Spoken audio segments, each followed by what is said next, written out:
Assalamualaikum warahmatullahi wabarakatuh. Hai semua, izinkan saya memperkenalkan diri. Nama saya Safana Nur Fadila dengan NIM 211036 dari kelas ISB 4A. Saya mahasiswa Prodi Informatika Fakultas Ilmu Komputer. Kali ini saya akan mempresentasikan review jurnal dan artikel ilmiah untuk memenuhi mata kuliah Arsitektur dan Organisasi Komputer yang diampu oleh Bapak Yustian Servanda MKOM. Baik. Di sini yang pertama adalah latar belakang. Seiring dengan perkembangan teknologi komputer, arsitektur komputer telah mengalami berbagai transformasi dan inovasi yang signifikan. Perkembangan ini mendorong para peneliti dan praktisi untuk terus menjelajahi dan menganalisis berbagai aspek-aspek arsitektur komputer guna mengoptimalkan sistem komputer yang ada dan menghadapi tuntutan komputasi yang semakin kompleks. Arsitektur komputer harus mampu mengakomodasi tuntutan komputasi tingkat tinggi, pengelolaan data besar, dan pengelolaan sumber daya yang efisien dalam lingkungan dan semakin kompleks dan beragam. Selanjutnya ada rumusan masalah. Berdasarkan latar belakang di atas, maka pertanyaan pembahasan makalah ini adalah bagaimana perkembangan terbaru dalam arsitektur komputer telah mempengaruhi kinerja dan efisiensi sistem komputer. Yang kedua, apa saja kendala atau tantangan yang dihadapi dalam merancang dan mengimplementasikan arsitektur komputer yang efisien dan dapat disesuaikan dengan perkembangan teknologi baru. Yang ketiga, bagaimana perkembangan dalam arsitektur komputer telah mempengaruhi pemrograman komputer. Yang keempat, apa keunggulan dan kelemahan dari arsitektur komputer tertentu seperti arsitektur multiprosesor. Selanjutnya, di sini ada jurnal pertama dengan judul Desain Datapad Arsitektur Komputer MIC 18-bit menggunakan IC74XX. Tujuan penelitian ini adalah merancang dan mengimplementasikan arsitektur komputer MIC 8-bit dan menguji kebutuhan fungsional dan non-fungsionalnya. Subjek penelitiannya adalah perancangan dan implementasi arsitektur komputer 8-bit MIC1. Metode penelitian yang digunakan dalam penelitian ini adalah metodologi sekuensial, yaitu pendekatan desain dan implementasi. Studi dimulai dengan tinjauan literatur, dilanjutkan dengan desain dan implementasi arsitektur komputer 8-bit MIC1. Selanjutnya, langkah-langkah proses desain dalam penelitian ini. Yang pertama, tinjauan literatur untuk mengumpulkan informasi tentang arsitektur komputer MIC1 dan komponennya. Yang kedua, yaitu desain datapad, yang meliputi program counter, memory buffer register, register B, external input, dan multiplexer. Yang ketiga, ada desain arithmetic logic unit atau ALU, yang meliputi bus input A dan B, gerbang logika N, OR dan NOT, penambah, dan multiplexer. Yang keempat, ada pengujian kebutuhan fungsional dan non-fungsional sistem. Yang kelima, ada analisis hasil pengujian untuk menarik kesimpulan dan memberikan rekomendasi untuk penelitian selanjutnya. Hasil penelitiannya yaitu berhasilnya perancangan dan implementasi arsitektur komputer 8-bit MIC1, persyaratan fungsional dan non-fungsional sistem uji, dan hasilnya menunjukkan bahwa sistem memenuhi persyaratan. Analisis hasil pengujian juga memberikan rekomendasi untuk penelitian selanjutnya. Kelebihan penelitiannya meliputi pengujian aspek fungsional dan non-fungsional sistem. Hal ini memungkinkan identifikasi kesalahan atau ketidaksesuaian dan memberikan wawasan untuk analisis dan perbaikan lebih lanjut. Dan kekurangan penelitian ini yaitu fungsionalitas tidak lengkap, dan desain saat ini menggunakan beberapa sirkuit IC74XX yang dapat menyebabkan peningkatan kompleksitas dan kemungkinan kesalahan yang berpotensi lebih tinggi. Selanjutnya ada jurnal kedua dengan judul Analisa Perbandingan Arsitektur RISC dan CISC.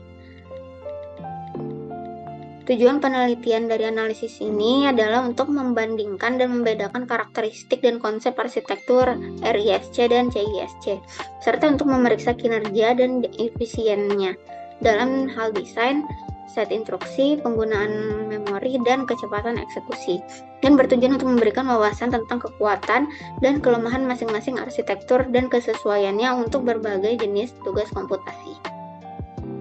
Subjek penelitiannya adalah analisis perbandingan antara arsitektur RISC dan CISC. Metode penelitian yang digunakan yaitu kualitatif dan kuantitatif, melibatkan kombinasi tinjauan pustaka, eksperimen, analisis data, dan simulasi. Eksperimen dan simulasi melibatkan pengujian dan evaluasi kinerja berbagai arsitektur menggunakan berbagai tolak ukur dan metrik. Langkah perancangannya sebagai berikut. Yang pertama, mendefinisikan pertanyaan dan tujuan penelitian. Yang kedua, melakukan kajian pustaka. Yang ketiga, mengidentifikasi karakteristik dan konsep arsitektur ARISC dan CISC.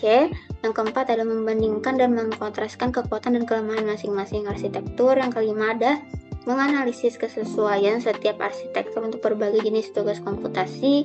Yang keenam, ada menarik kesimpulan dan membuat rekomendasi berdasarkan analisis. Hasil penelitiannya yaitu analisis perbandingan antara arsitektur ARISC dan CISC dapat mengungkapkan kekuatan dan kelemahan masing-masing arsitektur dalam hal desain set instruksi, penggunaan memori, dan kecepatan eksekusi. Analisis juga dapat memberikan wawasan tentang kesesuaian setiap arsitektur untuk berbagai jenis komputasi.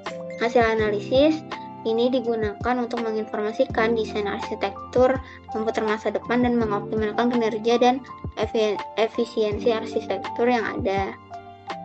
Kesimpulannya, bahwa ARISC dimaksudkan untuk menyederhanakan rumusan perintah sehingga lebih efisien dan penyusunan compiler yang ada. Sedangkan pendekatan CISC bertujuan untuk meminimalkan jumlah instruksi per program dengan cara mengorbankan kecepatan eksekusi.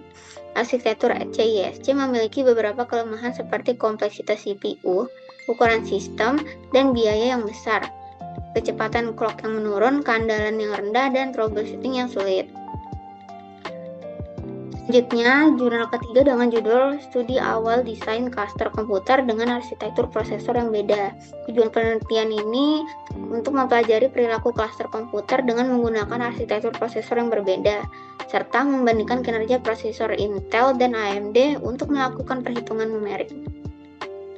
Subjek penelitiannya ada cluster komputer yang menggunakan dua jenis arsitektur prosesor yang berbeda, yaitu Intel Core i3 4150 dan Core 4. Metode penelitian yang digunakan dalam penelitian ini adalah eksperimen dengan menggunakan dua jenis arsitektur prosesor yang berbeda, yaitu Intel Core i3 4150 dengan 4 core dan AMD Athlon 64X2 dual core prosesor 4800 dengan 2 core.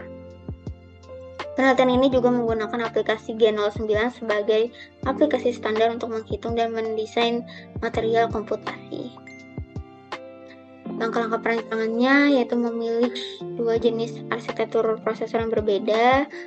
Yang kedua, menggunakan aplikasi G09 sebagai aplikasi standar untuk menghitung dan mendesain material secara komputasi. Yang ketiga, melakukan pengujian. Yang keempat, ada menganalisis dan membandingkan data yang diperoleh.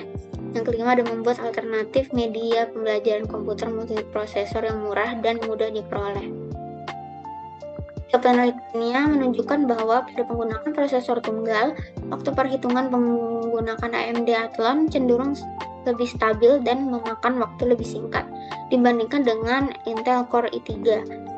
Namun, pada perhitungan menggunakan banyak core, Intel Core i3 lebih unggul dibandingkan dengan AMD Athlon. Selain itu, terdapat beberapa perbedaan kinerja antara kedua jenis arsitektur prosesor yang digunakan dalam penelitian ini, yaitu waktu perhitungan yang dilakukan AMD Athlon lebih lama dibandingkan dengan Intel Core i3. Selanjutnya, jurnal keempat dengan judul Conceptual Modeling for Computer Organization and Architecture dari Journal of Computer Science. Tujuan penelitian ini untuk memperkenalkan bahasa pemodelan baru yang disebut thinking machine dan mendemonstrasikan aplikasinya di bidang organisasi dan arsitektur komputer yang menggunakan Little Man Computer atau LMC sebagai wahananya. Tujuannya untuk menyediakan representasi LMC dan yang sistematis dan kaya, serta menampilkan fitur TM tanpa mempelajari organisasi komputer dan material arsitektur yang rumit.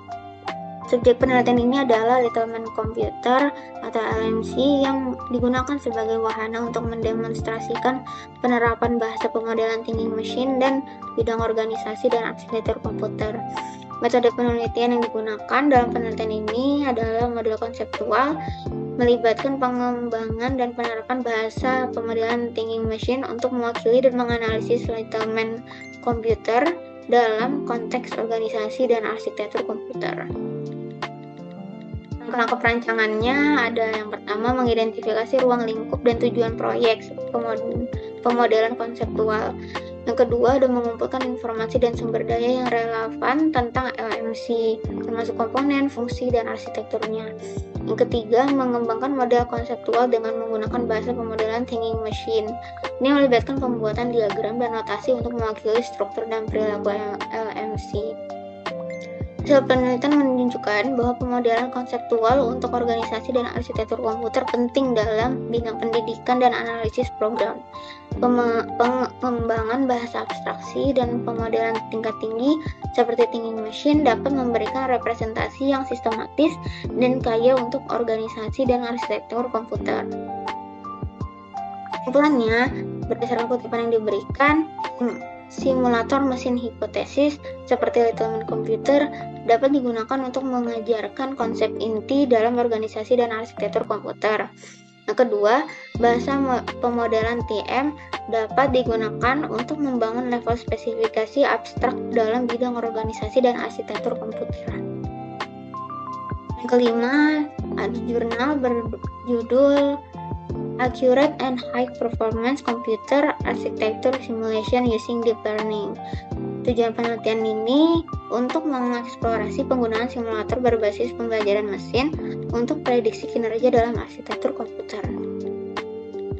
Subjek penelitian ini berfokus pada penggunaan simulator berbasis pembelajaran mesin untuk prediksi kinerja dalam arsitektur komputer. Metode penelitian yang digunakan yaitu pelatihan mode pembelajaran mesin menggunakan dataset pasangan input dan output. Langkah-langkah perancangan dalam penelitian ini adalah yang pertama, identifikasi dengan jelas masalah yang perlu dipecahkan. Yang kedua, mengumpulkan informasi yang relevan tentang domain masalah. Yang ketiga, hasilkan alternatif desain yang berpotensi memecahkan masalah dan memenuhi persyaratan. Yang keempat, evaluasi setiap alternatif desain berdasarkan kriteria seperti kinerja, biaya, kelayakan, skalabilitas, dan pengalaman pengguna. Yang kelima, menguji sistem untuk memastikan bahwa sistem berfungsi dengan benar dan memenuhi persyaratan.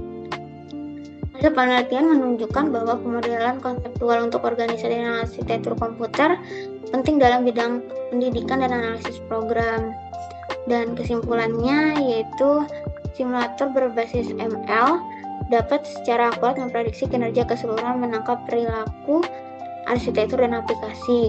Yang kedua, simulator berbasis ML lebih mudah diparalelkan dibanding dengan simulasi peristiwa diskrit dan dapat memanfaatkan teknologi komputasi modern. Yang ketiga, simulator berbasis ML menggeneralisasi dengan baik ke berbagai beban kerja dengan berfokus pada perilaku instruksi pembelajaran.